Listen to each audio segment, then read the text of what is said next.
Hello everyone, कैसे हैं आप सभी। आई होप आप सबकी सीटेट की प्रिपरेशन बहुत अच्छी चल रही होगी। अगर आप लोगों ने सीटेट का फॉर्म फिल किया है और अगर आप लोग तैयारी कर रहे हैं सीटेट 7 जुलाई एग्जामिनेशन की और परेशान है पेपर 2 में साइंस मैथ्स सब्जेक्ट को लेकर, तो आज की वीडियो में मैं आप लोगों के साथ में साइंस मैथ्स की एक प्रॉपर स्ट्रेटेजी की इतने कम टाइम में आप लोग किस तरीके से प्रिपेयर कर सकते हैं। क्योंकि देखिए, जब हम लोग पहले के पेपर देखते हैं तो हम लोगों को नजर आता है कि वो पेपर जो थे वो कितने ईजी हुआ करते थे। यानी कि अगर हम लोग 6, 7, 8 की नॉर्मल सी एनसीईआरटी पढ़ के जाते थे तो आराम से हम लोग जो है वो एग्जाम को क्लियर कर पाते थे, साइंस मैथ्स में एक बेस्ट स्कोर कर पाते थे। लेकिन अभी के अगर आप लोगों ने पेपर देखा हो, जैसे कि 2023 में जो आप लोगों को अगस्त में जो पेपर हुआ था, वो 2024 में जो जनवरी में पेपर हुआ था, और उसके पहले का पेपर, यानी कि आप लोग अगर 2022 का, 2021 का, 2020 का, यानी कि 2019 के बाद के अगर आप लोग पेपर देखते हैं, उसमें अगर आप लोग प्रीवियस ईयर देखते हैं तो आप लोगों को उसमें एक अलग तरीके से डिफिकल्टी लेवल जो है वो देखने को मिलेगा। मैं ऐसा नहीं बोल रही हूँ कि आप लोगों को लेवल ऐसा देखने को मिलेगा कि आप लोगों को 6, 7, 8 के एनसीईआरटी नहीं पढ़ के, बल्कि आप लोगों को 9, 10 तक का भी पढ़ना होगा, ऐसा मैं नहीं बोल रही हूँ। मेरे कहने का मतलब ये है कि आप लोगों को डिफिकल्टी लेवल एक इस तरीके का देखने को मिलेगा कि अगर आप लोग 6, 7, 8 की एनसीईआरटी पढ़ते हैं, पढ़ने तक तो ठीक है, बट जब तक आप लोग उनके जो है वो क्वेश्चंस प्रैक्टिस नहीं करते हैं तो आप लोगों के लिए वो चीज डिफिकल्ट हो जाती है।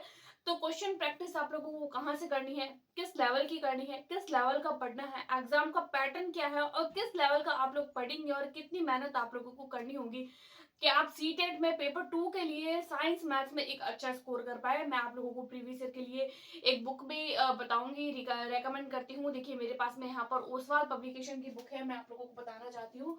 जैसा कि आप लोग देखिए, ये ओसवाल पब्लिकेशन की बुक है, 6 to 8 के लिए बुक है। इसमें आप लोगों को साइंस मैथ्स, जैसे कि ये है तो ये सोशल साइंस एंड जो है वो सोशल स्टडीज के लिए आप लोगों को बुक दी गई है।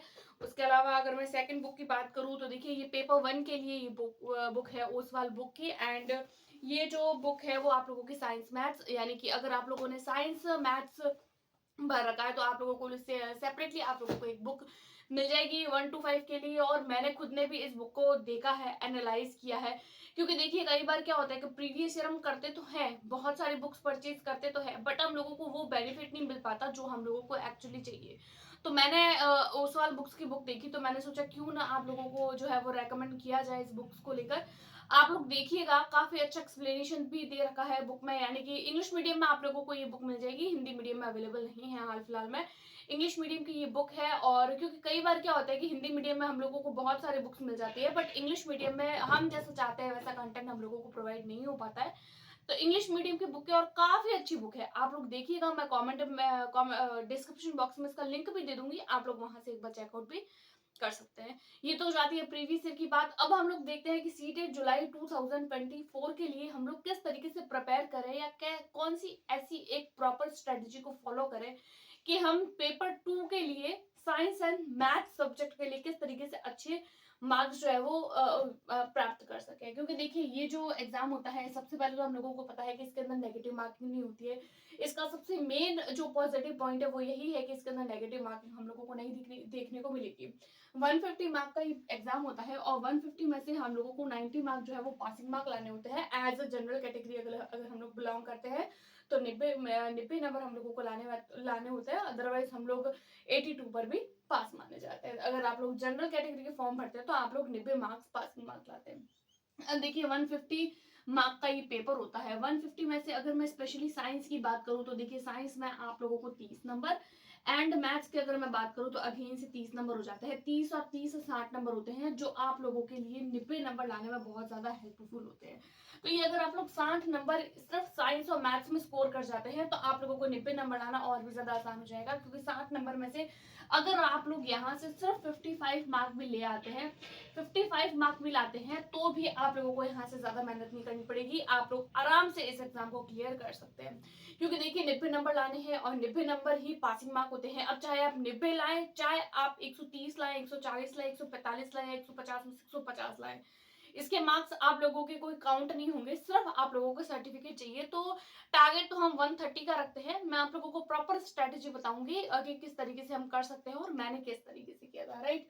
जैसे कि अगर मैं बात करूं, हम लोग स्पेशली बात कर रहे हैं साइंस एंड मैथ्स की, तो जिसमें साइंस जो है वो आप लोगों की 30 मार्क्स का होता है एंड मैथ्स भी आप लोगों को 30 मार्क्स का देखने को मिलता है। अब देखिए ये जो 30 मार्क्स होते हैं वो ऐसा नहीं है कि सिर्फ आप लोगों को कंटेंट देखने को मिलेगा, इसमें आप लोगों को 20 मार्क्स से कंटेंट देखने को मिलेगा एंड 10 मार्क्स का आप लोगों को पेडागोजी यानी कि जो साइंस से रिलेटेड जो पेडागोजी होती है वो। अब यहाँ पर 20 मार्क्स का आप लोगों का कंटेंट होता है एंड 10 मार्क्स का आप लोगों की पेडागोजी होती है। जिस तरीके से साइंस का पैटर्न रहता है उसी तरीके से आप लोगों को मैथ्स का पैटर्न रहेगा, 2 पार्ट्स में डिवाइडेड रहता है। 30 मार्क्स 20 मार्क्स का कंटेंट होता है एंड 10 मार्क्स के आप लोगों को पेडागोजी देखने को मिलती है। ये तो हो जाता है हमारा पेपर का पैटर्न कि ये पेपर किस तरीके से आता है। अब देखिए अगर आप लोग प्रीवियस ईयर देखेंगे, जो मैंने आप लोगों को बुक बताई है, अगर आप लोग वहां से देखें या कहीं से भी देखें, अगर आप लोग प्रीवियस ईयर देखेंगे तो आप लोगों को पता चलेगा। क्योंकि देखिए जब हम लोग बात करते हैं 6 to 8 की कि हम लोगों को 6 to 8 का फॉर्म फिल किया है और हम लोगों को तैयारी करनी है, तो हमारे माइंड में यही रहता है कि मुझे एनसीईआरटी पढ़नी है। एनसीईआरटी मुझे कहाँ से पढ़नी है, तो मुझे सिर्फ और सिर्फ 6, 7, 8 की क्लास से ही पढ़नी है।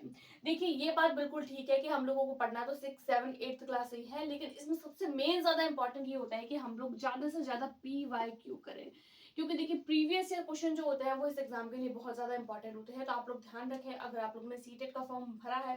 क्योंकि देखिए सीटेट में जो प्रीवियस ईयर क्वेश्चन होते हैं, अब जैसे देखिए मान लीजिए आप लोगों ने जो है वो फॉर्म फिल किया, अब आप लोग जो जब प्रीवियस ईयर देखेंगे ना, तो प्रीवियस ईयर देखेंगे तो आप लोगों को एक बार का लगेगा कि हाँ सीडीपी में मुझसे क्वेश्चन सॉल्व हो रहे हैं। अगर मैं पेपर 2 की बात करूँ, फिर आप लोग साइंस के क्वेश्चन करते हैं तो आप लोगों से सॉल्व हो जाते हैं, मैथ्स के करते हैं, फिर लैंग्वेज वाले पोर्शन के करते हैं तो भी आप लोगों से हो जाते हैं।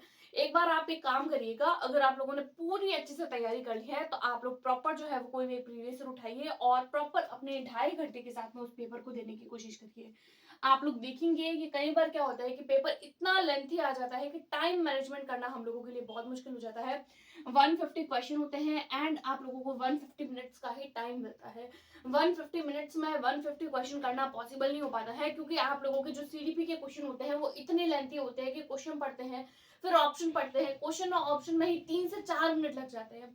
उसके बाद में उसका आंसर निकालना, क्योंकि जब क्वेश्चन पढ़ते हैं तो ऑप्शन पढ़ते हैं, ऑप्शन पढ़ने के बाद में फिर से एक बार क्वेश्चन पढ़ना पड़ता है, तब याद आता है कि क्वेश्चन था क्या, फिर उन 4 ऑप्शंस में से एक आंसर को एलिमिनेट करना, जो अपने आप में एक टाइम मैनेजमेंट का बहुत बड़ा खेल हो जाता है। तो आप लोग जब प्रीवियस ईयर करें तो एक बात का ध्यान रखें, आप लोगों को प्रीवियस ईयर करने तो है, लेकिन किस तरीके से करने हैं, आप अपने टाइम को देखिए, टाइम मैनेजमेंट आप लोग कर पाते हैं या नहीं। क्योंकि कई बार में ऐसा होता है कि 150 क्वेश्चंस होते हैं और हमारे पास में हम जो है वो 120 क्वेश्चन ही कर पाते हैं। अब नेगेटिव मार्किंग तो होती नहीं है, तो कैंडिडेट सोचता है कि गोले तो भरने ही है, सर्कल तो भरना ही है, तो उस टाइम पे वो क्या करते हैं कि 30 क्वेश्चन ऐसे होते हैं जो वो बिना पढ़े आंसर कराते हैं, जो उनके फेल होने का सबसे बड़ा कारण होता है। तो यहाँ पर फेल होने का सबसे बड़ा कारण यही होता है कि हम टाइम मैनेजमेंट नहीं कर पाते हैं, साथ साथ में हम लोग क्वेश्चन प्रैक्टिस नहीं करते हैं। क्योंकि देखिए 6, 7, 8 की जो एनसीईआरटी के, मान लीजिए अगर मैं स्पेशली साइंस की बात करूँ, आप लोगों ने 6, 7, 8 की एनसीईआरटी की बुक देखी, उसको पढ़ा, बहुत अच्छे से पढ़ लिया, लेकिन जब आप लोग उसके क्वेश्चन सॉल्व करेंगे ना, तो आप लोगों को खुद समझ आएगा कि जो मैंने पढ़ा है और जो क्वेश्चन पूछा गया है उसमें कितना डिफरेंट आप लोगों को चीजें नजर आएगी। ये चीज हम लोगों को तब समझ आएगी जब हम लोग क्वेश्चन करेंगे। अगर हम लोग सिर्फ चैप्टर पढ़ते हैं, मान लीजिए आप लोगों ने 6th क्लास की एनसीईआरटी पढ़ी, तो आप लोगों को बहुत ईजी लगेगी, आप लोगों को लगेगा कि इसमें से कुछ भी नहीं है पढ़ने लायक। उसके बाद में आप लोगों को ने 7th की पढ़ी, तो आप लोगों को थोड़ी बहुत उसमें कुछ चीजें दिखेगी जो आप लोग पढ़ेंगे। फिर आप लोगों ने 8th की पढ़ी, तो उसमें भी आप लोगों को कुछ ना कुछ चीजें देखने को मिलेगी, आप लोग पढ़ेंगे। आप लोगों ने मान लीजिए 6, 7, 8 तीनों की एनसीईआरटी पढ़ ली साइंस की, अब आप लोग चाह रहे हैं कि आप लोग डायरेक्ट एग्जाम दे दे, तो देखिए तब आप लोगों को ऐसा नजर आएगा जैसे आप लोगों ने कुछ पढ़ा ही नहीं है। तो आप लोग एक बात का ध्यान रखिएगा, क्योंकि आजकल क्वेश्चन जो होते हैं वो उस तरीके से डाउनली नहीं पूछे जाते हैं। आजकल जो पेपर का डिफिकल्टी लेवल है उसको बढ़ा दिया गया है।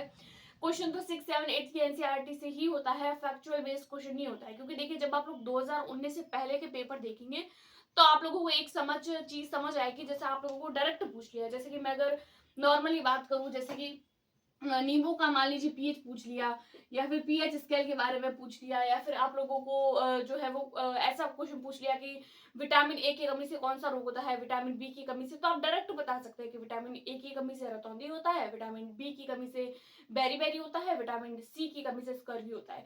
बट आजकल आप लोग जब क्वेश्चन देखेंगे, उसका डिफिकल्टी लेवल देखेंगे, आप लोगों को ये तो पता चलेगा कि क्वेश्चन तो पढ़ा है, लेकिन उसका आंसर कहाँ से निकालें, ये चीज आप लोगों को तब समझ आएगी जब आप लोग प्रीवियस ईयर करेंगे। तो आप लोगों को एक बात समझ आ गई होगी कि इस एग्जाम के लिए प्रीवियस ईयर कितने ज्यादा इंपॉर्टेंट है। तो प्रीवियस ईयर के लिए मैंने बुक आप लोगों के साथ में रेकमेंड कर ली है, अगर आप लोग चाहते हैं तो वो भी ले सकता है, डिस्क्रिप्शन में आप लोगों को लिंक भी मिल जाएगा। अदरवाइज आप लोग जो है वो कोई और भी बुक ले सकते हैं। ये कुछ बातें। अब मैं आप लोगों को 3 मोस्ट इंपॉर्टेंट बातें बताना चाहूंगी जो मैंने अपने एग्जाम को क्लियर करते टाइम ध्यान रखी थी कि सीटेट के एग्जाम को क्लियर करने का सिर्फ 3 ही बातें होती है। अगर आप लोग उन 3 बातों को ध्यान रखते हैं तो आपको कोई नहीं रोक सकता है। सबसे पहला आप लोगों को क्या करना है, सबसे पहले आप लोगों को अपना सिलेबस देखना है। सिलेबस देखने के बाद में आप लोगों ने सिलेबस देख लिया, अब आप लोग उसमें देखिए एनसीईआरटी। 3 बातों में मैं आप लोगों के साथ में सिर्फ और सिर्फ एक चीज बताना चाहूंगी। जैसे आप लोग सबसे पहले पढ़ लीजिए एनसीईआरटी। एनसीईआरटी पढ़ने के साथ साथ आप लोग जो है वो उसके पीवाईक्यू करिए। पीवाईक्यू करने के साथ साथ में आप लोग इसका टाइम मैनेजमेंट करना सीखिए, क्योंकि देखिए टाइम को मैनेज करना बहुत ज्यादा इंपॉर्टेंट होता है। क्योंकि एनसीईआरटी भी पढ़ लिए, प्रीवियस ईयर भी कर लिए, ऐसा नहीं हो कि 3-2.5 घंटे के पेपर को आप 4 घंटे में कर रहे हैं, तो कोई सेंस नहीं है उस टेस्ट को देने का। टेस्ट को देना भी इस तरीके से है कि आप उस चीज को अच्छे से क्लियर कर पाए। तो इस चीज का आप लोग थोड़ा ध्यान रखें। टाइम मैनेजमेंट इस एग्जाम के लिए बहुत ज्यादा इंपॉर्टेंट होता है।